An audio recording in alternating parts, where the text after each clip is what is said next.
All right, let's get on with it. I don't know how to start these videos. Like, it's always really awkward because I'm like, should I do one of those formal things like, all right, hey guys, or say something else? I don't know. I'll figure it out maybe at some point. All right, don't be a negative Nelly. I can't stand negative people because it just it's not nice. It's not a nice thing to do. But today I'm going to say, actually, maybe being negative is a good thing. And I'm talking obviously about the context of getting more clients because most of you, um, when you reach out to people, you're reaching out to a prospective client, or you might even be mid conversation with one, right? You're trying to sell yourself, which makes sense because what you're really wanting to do here is get them to to a meeting.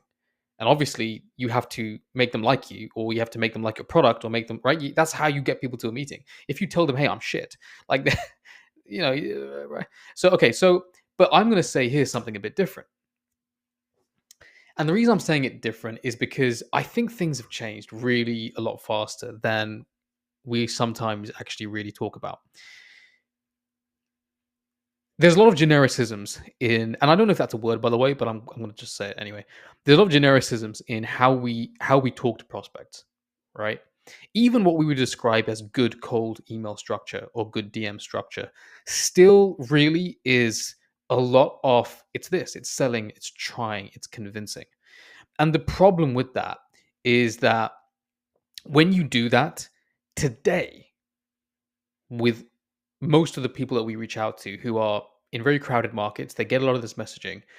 They know a mile off what you're doing. And the problem with it is that you cannot foreshadow what they know to be the case, which is you just want to sell to me, right? That's all you want to do.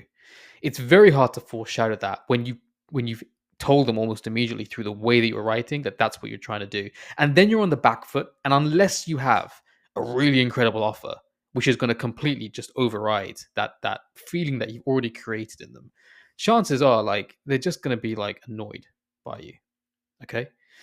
It's not the fact that you need to come across as someone who isn't selling. This is the thing that I think is also a misconception. Because actually, at the end of the day, that is what you're doing. And it's okay. This is the thing. It's okay that you're selling, right? It's okay.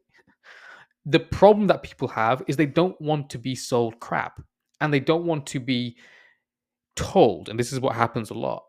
They don't want to be told that everything's fine and everything's good when maybe not everything is fine or good. And that's usually the case. Most people will try and cover up the bad parts of their business or the things they're not good at or the things that maybe don't apply to them. And it's just annoying for the prospect because a lot of them will say, "Look, I'm happy to review this, but can you just be fucking honest with me?" And when you go in there with the kind of language that suggests, actually, no, I'm a very conventional salesperson, or I'm a business owner, and I'm emailing you in a very conventional way, you fit a pattern that just makes them go, annoying. So how do we differentiate? And this is why I'm talking about negatives in a minute. Really, what we're trying to do is okay, pattern breaking. You've heard that. How do we pattern break? And a lot of it is to do with direction changing. And what I mean by direction changing is it's okay that they know we're trying to sell them something. But what most people aren't going to do is they're not going to try and qualify them out in a way that's done with them, right? So a lot of people qualify out by, oh, do you have budget, that kind of stuff. But that's different because that's still trying to sell. It's almost more desperate in terms of the frame that you're setting because when you say to someone like, oh, do you have budget? You're basically what you're saying is like, I really hope that you have enough money to pay me, right? That's what you're saying. So it's not changing the frame.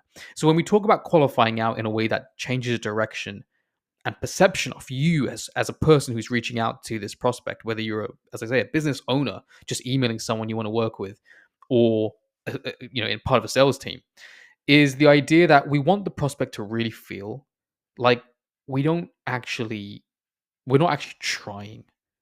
We want to sell them something, but we're not trying. Like, we want to see if actually this is going to work for them. It's this very basic thing of sales that people forget, which is that we're here to actually help people. And I know it's trite, but it is true, right? We're here to genuinely help people. When you start out, you just want to make sales. You just want to book meetings. And I think there's an alignment problem there, but that's a different topic for another day. But particularly if you if you are seeing things from a 360 view, and I think this is why business owners, and I think a lot of the lead gen guys know this too, is that you shouldn't want to help everyone because you can't help everyone. Some businesses, okay, you know what, I think we can do a really good job here. Some you can't. And that honesty is what you need to convey. So here's an example, right, of being negative to do this. Here's a generic sentence you probably see all the time. And this is and not the exact sentence, but this kind of sentence. And this is probably what would be described as like a good social proof line in a cold email. We've served 50 of the FTSE 100 and deliver hundreds of campaigns at scale. It's actually pretty good. Like it's not. I'm not here to denigrate that. And actually, if it's really, this is what I mentioned before, it's really stand out. Like maybe it's going to be fine. But for most of us, you're not going to have that. You're going to have some good social proof, but you're not going to be like, oh, I'm Michael Jordan's consultant. Unlikely, right? Um, Here's the negative, right? I'm not sure yet if you would benefit from us. We usually help enterprises with very complex solutions, like our X7 project with Nestle last year. Being negative doesn't mean that you're actually, oh, I'm not going to sell, because then you're actually you're not doing what you're trying to do well at all, because you do still need to close deals. That's what you're trying to do here. But what you're really trying to do for the prospect is you're trying to make them understand that I'm not here to sell to you. I'm here to actually find out if I can help you. And just selling yourself, we've done this and we're amazing and blah, blah, blah. Even if you ask them a question, right? If the question is ensconced in a selling pitch frame, like the top sentence here, you're still giving them that feeling. So in the second one, we're being negative. We're saying to them like, I don't actually know if you're going to benefit from us. We're almost, and this is the direction change element, right? We're almost pushing them away. We're saying, look, like, hey, I don't think this is going to help you. But then we're bringing in, and we're being more subtle then about how we can help them, and that social proof underneath it. So we usually help enterprise with very complex solutions. So if we know like this guy or this girl is working on something that is a complex solution, this is hopefully going to make them say, well, actually, we do have some pretty complex things we need help with. We're also, I mean, this is a bit different to the negative concept that I'm talking about, but you can see here we're also adding that curiosity layer. Our X7 project with Nestle, and Nestle, by the way. So we're putting in the social proof, but we're not doing it in a way that's selling. 50 of the FTSE 100 companies, 100 campaigns at scale. We're doing it in a way that's just kind of like, hey, I don't need to sell to you. You should check us out, right? Okay, here's another example. Can I send over a PDF of our best case studies? It's a decent CTA. I've used it before and it works. But I think what's going to continue working extremely well is going to change from what it was last year. And so here's the negative version. Our case studies are kind of boring. Lol. We do have one that's a competitor of yours, though. Maybe I could send that. So we're trying to fit what they know. We know that they're thinking, which is like, I don't care about your case studies, right? All you're gonna do is try and show me how amazing you are. I know that that's what's coming next, but we buck that trend by saying, actually, they're boring. We're meeting them where they already are, which is not wanting to have that kind of a conversation by saying this. And then what we're doing is bringing around something that actually is like, well, maybe there is one that's useful for you because it's a competitor of yours. So so being negative is a way for us to bridge the gap between what we're trying to do, which is obviously sell our service, sell our product, with where the prospect is today in 2025, which is bored of hearing the same crap. And that bridge is basically qualifying them, but with them, right? And being negative to show them, like, we're happy for you to go in the other direction.